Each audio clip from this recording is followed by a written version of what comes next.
Vintage vehicles are big business here in North America, so much so that a 1957 Ferrari 250 Testarossa sold for a staggering $16.3 million at auction in California. With the vintage vehicles getting rarer and rarer with each passing year, I'm here at the inaugural Vancouver Collector Car Show, Sale and Auction to find out why these vehicles are in demand and why they're commanding the big prices that they're getting. With more than 500 vehicles on display in Vancouver, one of the main highlights of the weekend show was the auction of more than 100 vehicles, with many of the vehicles being offered at no reserve, meaning they would be sold to highest bidder regardless of price. The bidding was furious with the many good deals on offer. Show organizer Phil Hurt told CNC he created the all-in-one show to celebrate car culture and to satisfy a demand from car hobbyists.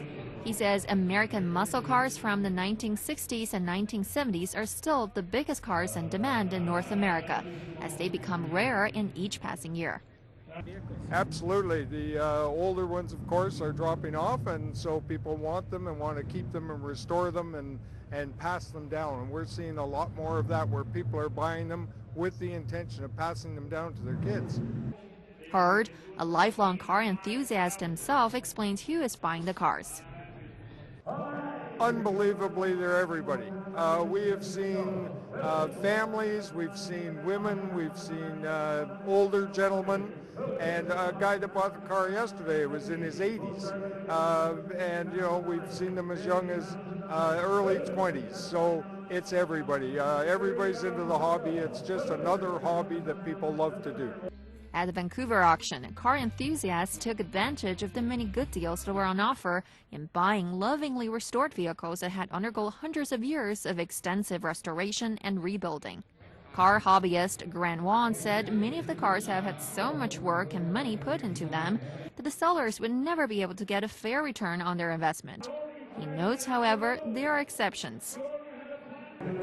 That money cannot be reclaimed, but depending on the car. If you find a really, really rare car like a Chevelle LS6 convertible, you maybe paid $100,000. You put $100,000 into it, you might get $300 or $400 because that car is so rare. It depends on each car.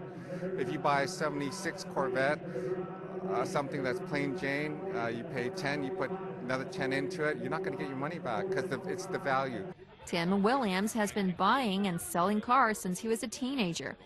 With a keen eye for cars that will be future collectibles, he provides CNC with a few tips on what people should be looking for if they're considering investing in a collector's vehicle. Rarity, originality, paint, things haven't been changed on the car. But some people like to change everything, and so it's whatever you like. Some people like to put a big motor in them and exhaust and transmissions. Some people like them the way they came out of the factory. And does Williams think vintage cars are a good investment? Oh yeah. Oh yeah. I used to have a Barracuda 1970 and I paid off my house with it. By comparison, the most expensive new car currently on the market is Bugatti Veyron, a two-door sports car capable of going more than 400 kilometers an hour and selling for $1.7 million.